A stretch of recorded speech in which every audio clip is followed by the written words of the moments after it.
Hello and welcome to another video. Today I am gonna show you how to take out the suspension, front and rear.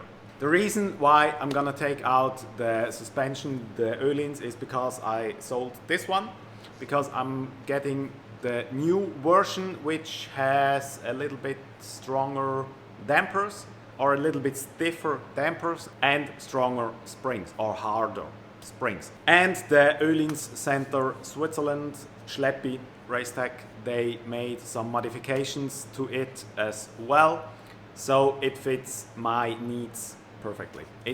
They just made it even more stiff, so I just have a bigger range of adjustment and make it even harder for track, which just will be necessary with the bigger wheels. So let me show you what you have to change or what you have to loosen, which bolts you have to loosen to take out the dampers. And at the rear is damper and springs separately. Here at the front is just one piece. So let's go for it. So let's have a look at the front. First of all, you will need to loosen this one. That's the, I don't know the English word, Koppelstange. It's to the sway bar. Then you have to loosen these two bolts, upper and lower. The upper ones is a camber bolt, at least at my car. That's basically already everything you have to loosen here. And this one right here, because that's the bracket which holds the cable for the wheel sensor plus the brake line. So you just have to loosen these two as well. And at the top you can see my camber plate. This is not the original one. You're gonna see just this one. The original one is just a rubber thing. So very easy. And it's just one bolt to loosen. Let's have a look at the rear. The rears is kinda the same. You have two bolts at the top, then you have one at the lower part, as you can see right here. You just have to loosen this one, then you can just slide it right out. For the spring, it's this bolt right here which needs to come off. Then you can just pull this one down and remove the spring altogether. So it's quite easy to change. It will need some adjustments after you've installed the new ones, obviously, but that's basically it.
So let's have a look at both Öhlins suspensions. There are a few differences between the first version I installed and the version we have right now. One of the biggest differences is the first version was made in Japan, and the second version now that's made in Sweden. You can see at the mounting instructions, they are from Sweden, and the other ones were in Japanese. So this one's just much easier to read because they're in English. And there are a few differences apart from it's just a stiffer spring. It's 80 Newton meters compared to 70, the last one, I think. Yeah, the last one was 70. And there are also a few differences you're gonna notice when you look at them. I'm not sure if I like all of it, but I just hope it is better than the old one, or even a little bit stiffer would help, because with very wide tires and wheels, it just gonna needs a little bit more stiffness. So let's have a look at it. So the first very obvious difference is this one right here.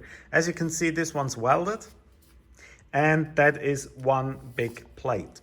That's made from aluminum or aluminium, depends on where you're from, and that's made from steel. I think it's stainless, but also the adapter of the anti-roll bar is welded to it, while this one's you can adjust that. So I don't know what's better, one or the other, but I like honestly this one a little bit better, because it just doesn't have these weak points. Welds are always weak points, and yeah, so. But what I do like so far is the turning knob is inside of the damper, which this one is exposed. I don't know if when we set up to the correct ride height, if that's still the case, but we're gonna see. Then another thing that's noticeable, the spring is a little bit shorter actually. It's 1800 or 180 millimeters. The old one is 20. So 2 centimeters shorter spring, but stiffer. And as you can see, I already installed the top mount where this one doesn't have any. And there's also a little bit difference in this one compared to that one. That's just some cosmetics. But the rest is pretty similar. You just set up first the preload on the damper, on the spring, sorry. And then you change ride height with this, where you can adjust the height of the damper inside of this capsule. And this is how it looks when it's standing upright.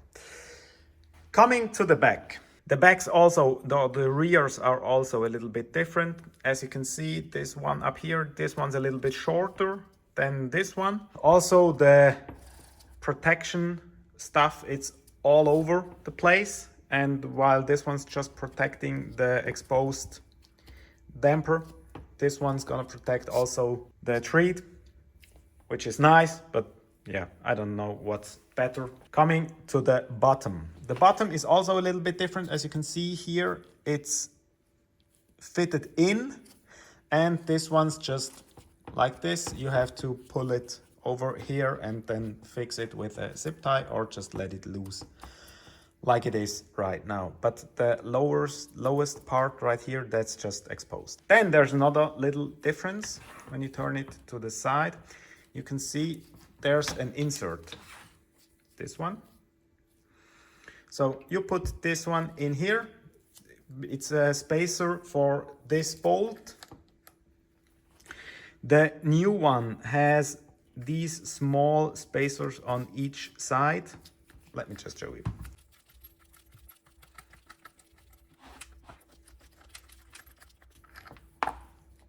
The new one has these spacers on each side, which makes it much more center on the bolt. Also, I don't know which one's better, but it's just a little bit different.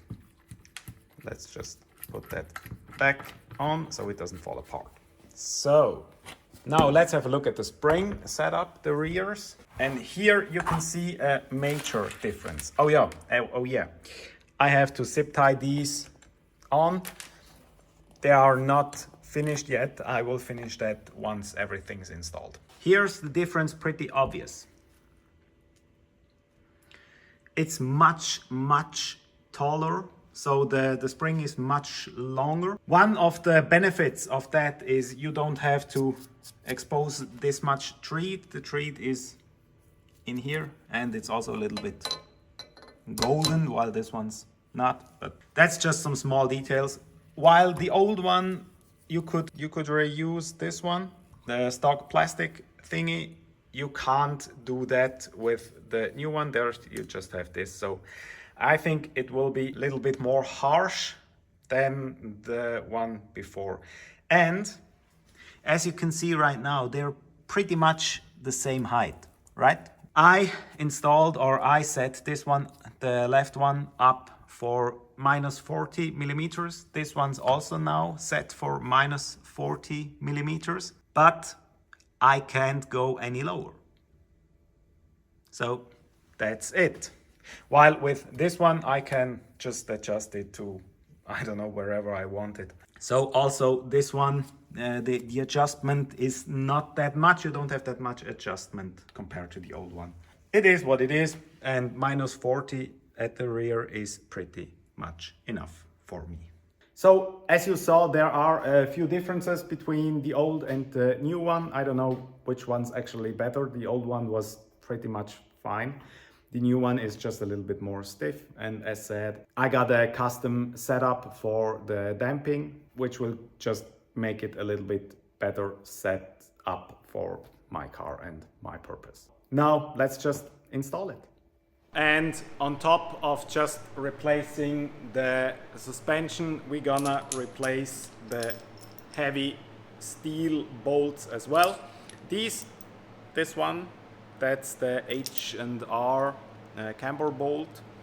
This one's just a stock bolt. They're quite heavy. That's why we're gonna replace them with some titanium bolts. Just look at that. It even has the little holes in the head of the bolt, so you could wire in some securing wire. And it's just full titanium, which is a lot lighter than the stock steel ones. In fact, the steel ones with the H&R bolt are 900 something. I'm gonna show you the picture. I measured them. It's 900 grams something, and these 4 of these are 300 something.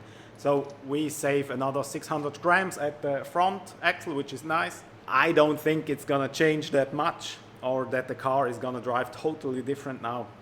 Obviously not. It's 600 grams, so it's not that much. But it's another thing saved, and we can just adjust camber via the workline parts and the DNA top mount, so there's no need for camber bolts anymore. So that's why we're gonna use these and save some weight. If you're interested in these, they are not that cheap actually, but if you want some, just send me an email at phil@rödeli-racing.com, and I'm gonna say how much they are gonna cost. That's it for this stage, and now let's put in the new one. So this is it fitted, the 2 bolts, the titanium ones. Then right here in the back you fit the brake lines and the ABS sensor. Then on top is just the top mount. This is a little bit special, or a little bit different than the ones who are stock. The ones in stock have just 1 bolt in the center. These are screwed with these 3, but that's quite easy to do. And then of course this one right here, which is the bolt for the anti-roll bar, or the adapter for the anti-roll bar. At the back, In the back you have these two bolts right up here, these two. As you can see, it's just with a zip tie, and down here as well.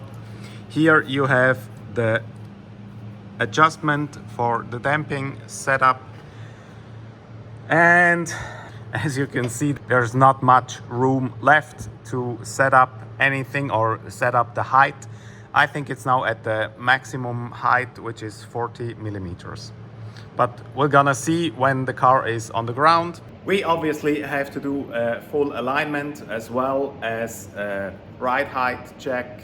And we obviously also have to set it up on the scales just to make sure the weight is properly transferred or properly distributed all around the car. We can do that only when the engine and gearbox and everything is back in the car. No point to do it otherwise. As same with ride height. We can't adjust ride height with half the car missing.